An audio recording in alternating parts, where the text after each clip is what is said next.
લીંબાદ વિસ્તારમાં સરકારી જમીન પર તાણી દેવાયેલા મંદિરના વિરોધ વચ્ચે સુરત મહાનગરપાલિકા દ્વારા ડિમોલિશન કરવામાં આવ્યું હતું।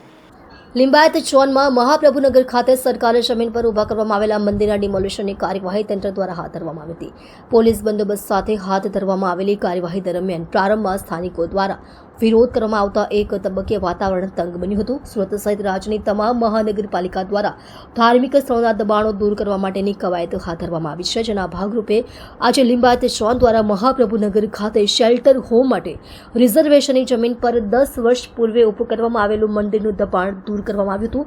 સ્થાનિકોના ભારે વિરોધને ધ્યાનમાં રાખીને વહીવટી તંત્ર દ્વારા લિંબાયત પોલીસ મથકેથી આગોતરા પોલીસ બંદોબસ્તની વ્યવસ્થા પણ કરવામાં આવી હતી। जी आपનું નામ?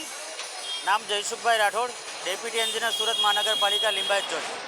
સાહેબ, કયો વિસ્તારમાં કઈ જગ્યા દબાણ ખાતાનું કામગીરી ચાલી રહી છે અને કેટલી દુકાનોને દબાણ? અત્યારે હાલમાં ટીપી 39 ઉધના લિંબાયતમાં મારુતિનગર સર્કલથી મદીના મસ્જિદ સુધીના આપણા 18 મીટર પહોળાઈના ટીપી રસ્તા ઉપર આપણે દબાણની ડ્રાઈવ લેવામાં આવેલી છે આજે, જેના ભાગરૂપે સુરત મહાનગરપાલિકાના 60 થી 70 જણાનો સ્ટાફ તેમજ પોલીસ ખાતાના પીઆઈ શ્રી તથા ડી સ્ટાફના માણસો સાથે આજે આ ડ્રાઈવ હાથ ધરવામાં આવેલી છે, જેમાં રોડ ઉપરના કાચા પાકા દબાણો દૂર કરવાની કામગીરી હાથ કરવામાં આવેલી છે।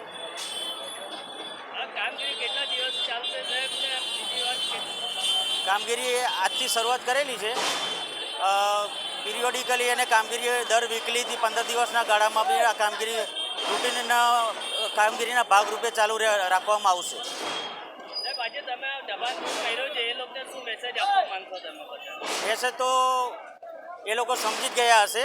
એ પહેલાં આ દબાણની કામગીરી પહેલાં આપણે અગાઉ પ્રચારવાનથી પણ બધાને સીધી રીતે આડકતરી રીતે ઇન્ટિમેશન આપવામાં આવેલું હતું કે રસ્તા ઉપર કોઈપણ પ્રકારનું કાચું પાકું દબાણ કરવું નહીં, નહીંતર સુરત મહાનગરપાલિકા દ્વારા કાર્યવાહી હાથ ધરવામાં આવશે।